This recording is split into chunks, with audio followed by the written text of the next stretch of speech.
Yo, what is up? I'm Zach. Welcome back to my channel of RWBY Mythology, and I'm back again with another character growth video. And today we're gonna go over the ice cream herself, Neopolitan, or Neo for short.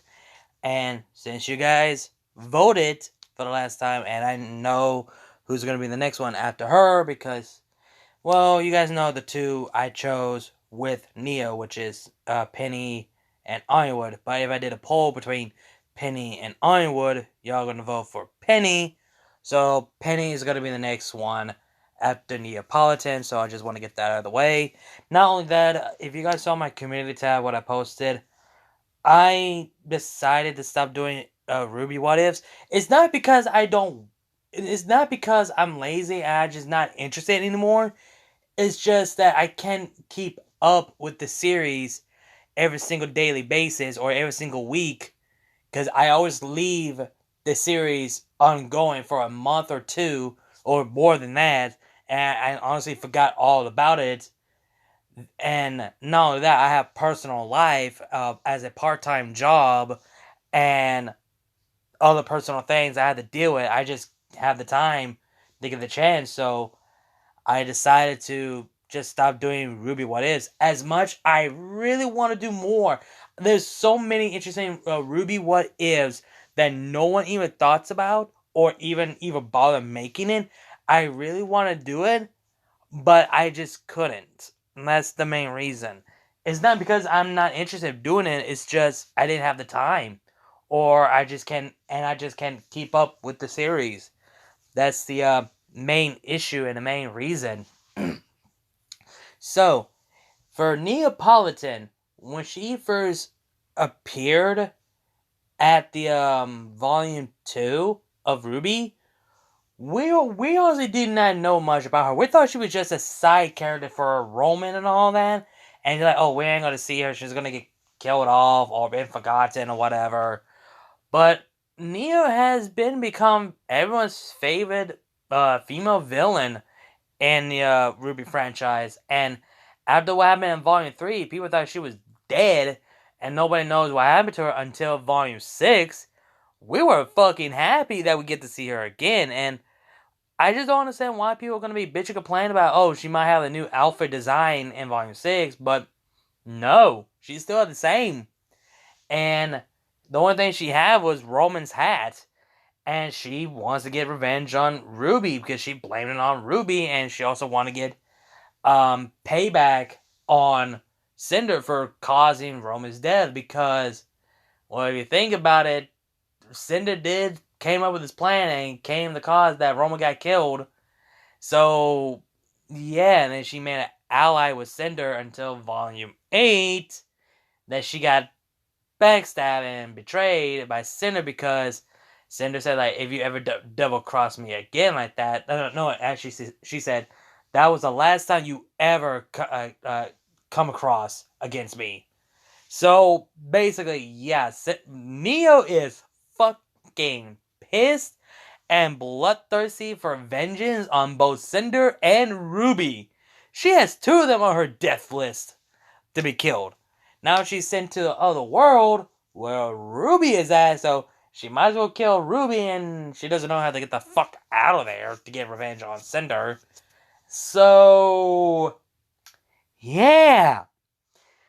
And here's the thing, then Neo doesn't know that all this was because of Salem or Cinder. I mean, she knows that all this is all Cinder's fault for getting Roman killed, and she blames on RWBY for actually killed Roman because she believed that he was killed by RWBY. But no, Roman was killed by Grimm, not RWBY.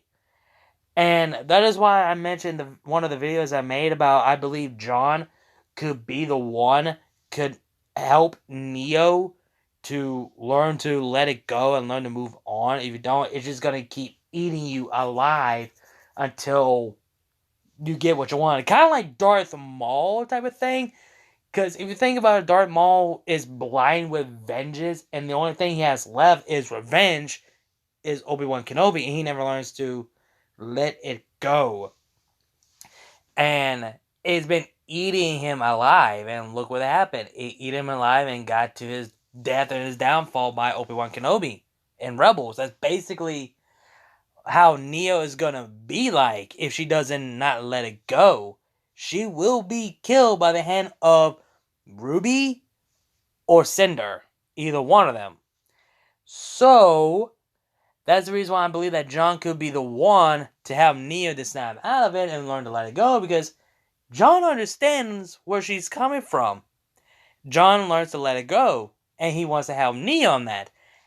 And some people are saying that they don't want Neo to become a good guy. She doesn't have to be. She could be ally and acquaintance with them. She could be the anti-hero of the group. That's basically what she could be. She could be the anti-hero in the group. And only because, well, John, she learned to let it go, and that she's only here because, well, John.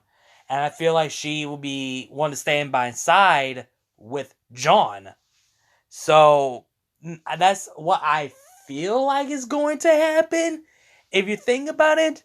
But if y'all read the novelization Roman Holiday, where we learn about more about Neo, backstory, how she was before, that she can't even talk. She had a semblant that she made a version of herself, basically her imaginary friend, because her parents made her isolated in her own house and never let her out to make friends and all. And Neo doesn't like to be in the house. She wants to go see the world, but that went to downhill. So, her parents were pissed about it, and they took her to this, what's her name, a former huntress teacher who left because she can't live with, because she got one of the students killed in training, so she couldn't teach anymore. So Neo was trained by the former huntresses. That's why she learned to become a fighter and learn how to use her semblance properly. And then later on, she met Roman Tortrick, and Roman was the very first best friend that Neo ever had in her life. Someone that she could trust, someone that she could rely on, someone that could be there for her. You know what I mean? And Neo was just like ride and die with Neo. Hell, I feel like she had a crush on Roman. I think Roman was a teenager and Neo was like a minor. Because if you think about it, Roman became an adult and Neo was like a teenager, minor teenager in Volume 2 and 3, if I remember correctly. And not only that, Neopolitan is actually not her actual name. That's actually very interested, because you usually thought that Neopolitan is her actual name, but no, it actually is not her real name. Let me check it again. I forgot. Hold on. RWBY Neo real name. There it is. Yeah, her name is Trivia Valen. Yeah, Valen. Yeah, Valley. So that's based on her name, Trivia Valley. That's her actual name. But she changed her name to Neopolitan, or Neo for short. And no, wait, hold on. She couldn't able to talk. She can talk, but the reason why she never spoke anything is because, well, her and her imagination friend played this game of not speaking at all, if I remember correctly. I think it's that, or that she can't able to speak. So basically, Neo can speak, but she decided to keep the game going of not talking at all until later on. Her parents trying to sell her in a room so she wasn't able to get out with no light, and basically they did it for her safety, but that just way too much. And she burned the house, killed her parents, and she escaped and have a new life with Roman. And not only that, her and her imaginary friend merge into one with brown hair, which her original hair color is brown, and the other half is pink because of her imaginary friend, and her eye colors change to brown and pink. So that's when Neopolitan is born. So her and her imaginary friend merge into one that she created into, well, the one she is now. And her her semblance, basically that she could shapeshift to anyone. No, that she could turn it into glass, because she done it before. Or that's pretty much Roman. I don't know, but it's basically Neo's. Yeah, it's basically part of Neo's semblance that she actually could turn herself into glass and shapeshift to anyone to disguise.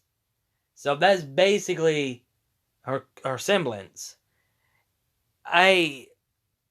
It's very sad, and you actually feel sympathy for Neo because all she wanted to live alive instead of being isolated.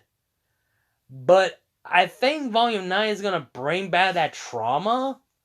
Now she's stuck here. She's going to be isolated in this big, huge world unknown that she never knows or heard about it before. And there's no escape or whatever. And yeah, she's going to be isolated. She's going to have that trauma and PTSD how her parents did. And it's just like, damn. And I mean, I love Neo. I really fucking do. It's just her, again, her bloodthirsty for vengeance on both Ruby and now Cinder is gonna keep eating her alive until she is satisfied or she actually gets killed. And that's why I said, and that's why I believe that John could be the one to reason with Neo of this decision. Because if she doesn't want to let it go or keep moving forward, he's going to eat her alive. Because there will be no obvious reason for John and Neo to fall if there has to be an important role in the story between John and Neo. That's what I believe it hope to be. If not, I'm going to be very disappointed. Because it would just be pointing that means John is somewhere, and we honestly don't know where the fuck is he. There's a theory about that. And Neo is just there to get bloodthirsty for vengeance on RWBY.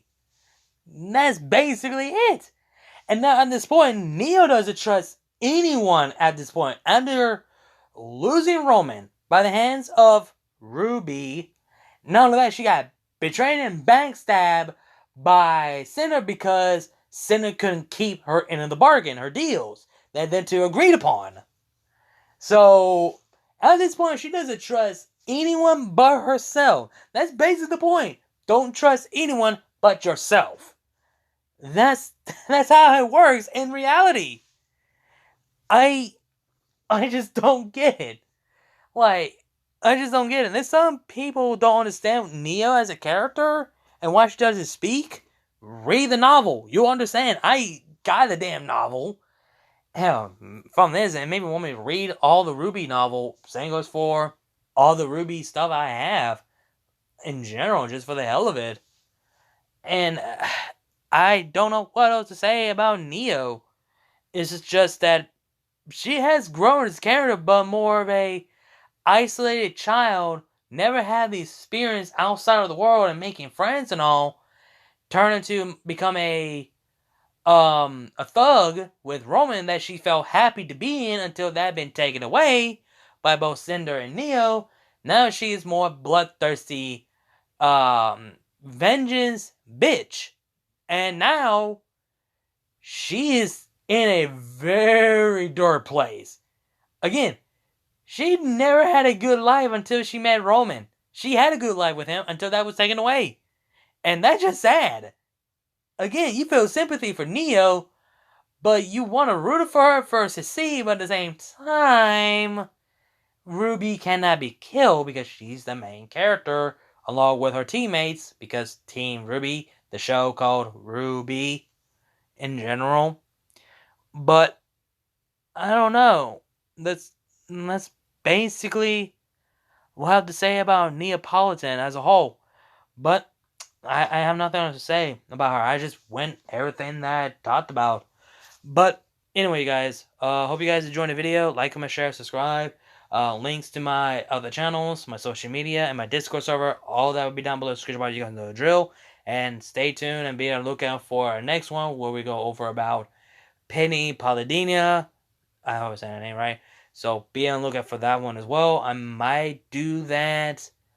I might do that for Christmas. Because, yeah, I might do that. And consider that as a Christmas gift for Neopolitan.